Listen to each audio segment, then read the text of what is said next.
Welcome, everybody. The 2023 NFL Draft is over, which means it's time for draft grades. I'm Joe with the Game House, and today we're going to be taking a look at the AFC South draft grades.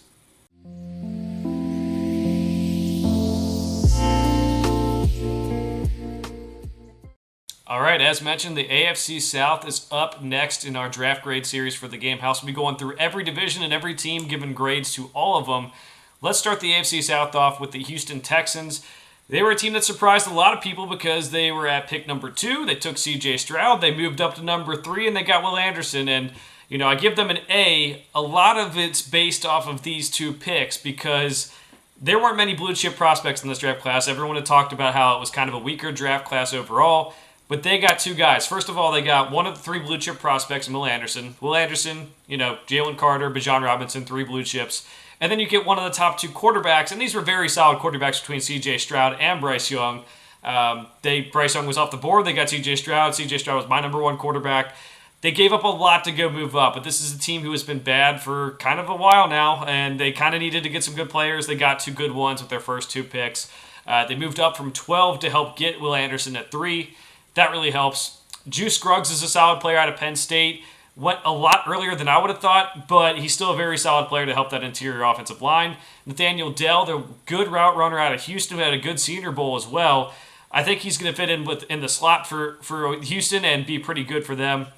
Dylan Horton's a pretty good edge rusher we saw at TCU, helped them in the college football playoff. Henry To'oTo'o from Alabama started his career at Tennessee. A very solid player, just kind of executes his assignments. May never be a star, but can at least provide some good depth and some special teams. Jarrett Patterson, the interior lineman out of Notre Dame. Another solid player, maybe never a star, maybe never a starter, but can really help that team out. So the reason I like this draft is because of C.J. Stroud and Will Anderson. There's some good depth pieces there who might be able to help them out as well. But you get your quarterback of the future, which you needed to do. You get another guy who's a top 3 player in the class. I like this class. I like what the Texans have done. I don't know where it gets them next year. We'll have to wait and see on that one. But they do have a better team than they had a couple years ago where the roster was just really, really bad. So we're interested to see what they do in this AFC South, a division that has a lot of rookie quarterbacks coming in. And as mentioned, we move on to the Colts. And the Colts have one of those rookie quarterbacks coming in. Anthony Richardson, the quarterback out of Florida. He is a very good athlete. He's got a strong arm. He just has decision-making issues and accuracy issues, which come into play. But I like the pick at 4. The top 2 guys are off the board. You knew you were going quarterback. Let's see if you can run the ball a lot with Anthony Richardson and Jonathan Taylor. Let's see if you can get something going there. A guy who I like a lot better for fantasy as well. That rushing just doesn't lie. He'll be able to run the ball a lot if they let him. And I think he can be a very good fantasy quarterback. We'll see if he can develop the decision-making and accuracy. We saw Josh Allen do that. With Buffalo, he didn't have the greatest decision-making and accuracy coming out of college as well at Wyoming. We'll see if he can maybe improve that as well. Julius Brents, the corner out of Kansas State, one of the guys I really like from this draft class. He's kind of a bigger corner, and he also matched up well with some of the good receivers in the Big 12, including Quentin Johnston out of TCU. I think he's a guy who can come in and match up with those bigger receivers, but he's got enough athleticism. I think he can keep up with some of the smaller ones as well. Josh Downs was picked to help out their rookie quarterback. He's going to fit right in the slot. You lose Paris Campbell, who was often injured anyways. Move Josh Downs in. You got Michael Pittman on one side. You got Alec Pierce on the other. Give him some room to operate there. Blake Freeland, the offensive tackle out of BYU. A guy coming into the season maybe people thought would be a little bit higher on draft boards, but kind of struggled, especially in the Senior Bowl, and that's why he fell, but could be a solid left tackle in the league. Out of Tamiwa Adebawore, the edge out of Northwestern, the guy that got all the hype out of the combine, and for being 280 pounds, running the 4.4 40, and falls in the draft. It'll be interesting to see where they play him, but adding to that defensive line is great. I love taking the chance where they did. Fell way later than we thought he was going to fall, so go ahead and get it. We're not going to go over all the rest of the picks here, but Darius Rush was a solid pick. Will Mallory was pretty fast as a tight end, and Evan Hall, the ability to do a bunch of different things at running back. Give it a B+, right? Like, Anthony Richardson's not the best, most solid quarterback prospect here, but they needed a quarterback. They wanted to stop getting all the veterans. Like that. I like Julius Brents. I like Josh Downs. I like a lot of their picks. Just maybe would have liked if they could have moved up to get one of the top 2 guys in the quarterback class. B+ for me. I think the Colts did a very good job, and if Richardson hits, this could be a team that ends up competing in this division. If he doesn't, then it might be coming back to the drawing board in a couple years. All right, the Jacksonville Jaguars, the team that made the playoffs out of the AFC South last year. They had a interesting draft, to say the least. They took Anton Harrison, a offensive tackle out of Oklahoma. I wasn't as high on him as other people were. I think he lacks that strength, that ability to anchor that is very important in pass pro. But they lost Jawan Taylor. They needed a tackle. They got one. They took Brenton Strange, another guy I liked, but maybe just a little bit too early. A good receiving threat out of Penn State. Just didn't have the best quarterback play to work with and didn't have that production because of it. Tank Bigsby, the running back out of Auburn. Liked him, didn't love him as a prospect, and I think the problem here too is maybe just a little bit too early for him as well. But maybe he can take some of the carries away from Travis Etienne because he's not the biggest running back, and you can take some wear and tear off of his body. That'd be very, very nice. Ventrell Miller, the linebacker out of Florida, a little bit too early. Tyler Lacey, maybe a little bit too early.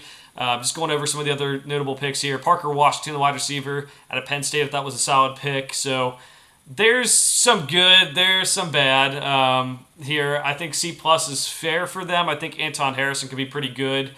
Brenton Strange will be fun, I guess, to see where he fits in with this team. They have Evan Ingram at tight end, or if you want to call him a receiver because he doesn't block that much, that's fine too. But where do you play him? How many carries does Tank Bigsby get? There's a lot up in the air. So I like that they addressed the tackle position early with Anton Harrison.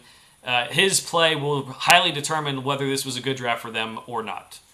All right, to the Tennessee Titans. I like their draft a lot. So we're going to start off.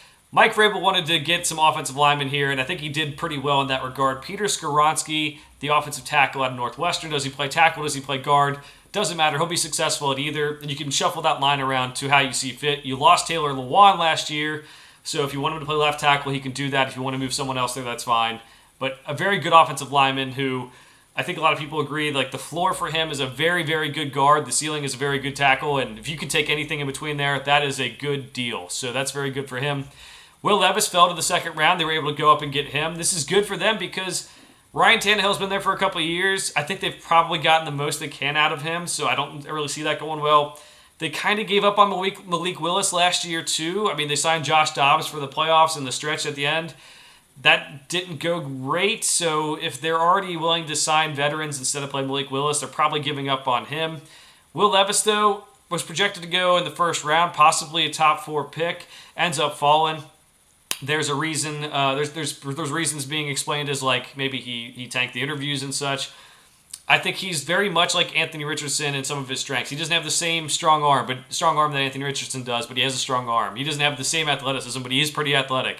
And he also has the same issues of decision-making and accuracy to watch out for. So maybe he learns for a year under Ryan Tannehill and then develops into someone who could be a starter for them down the road if Malik Willis doesn't turn into that guy either.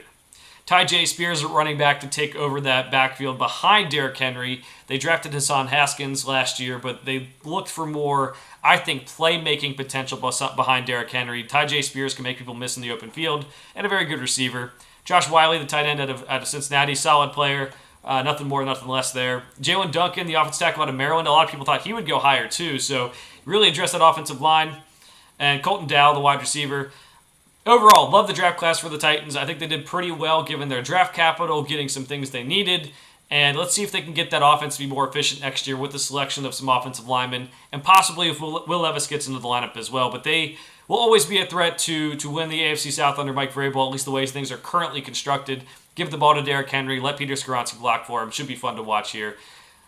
Those are the AFC South grades. Let me know what you think of the grades down in the comments below.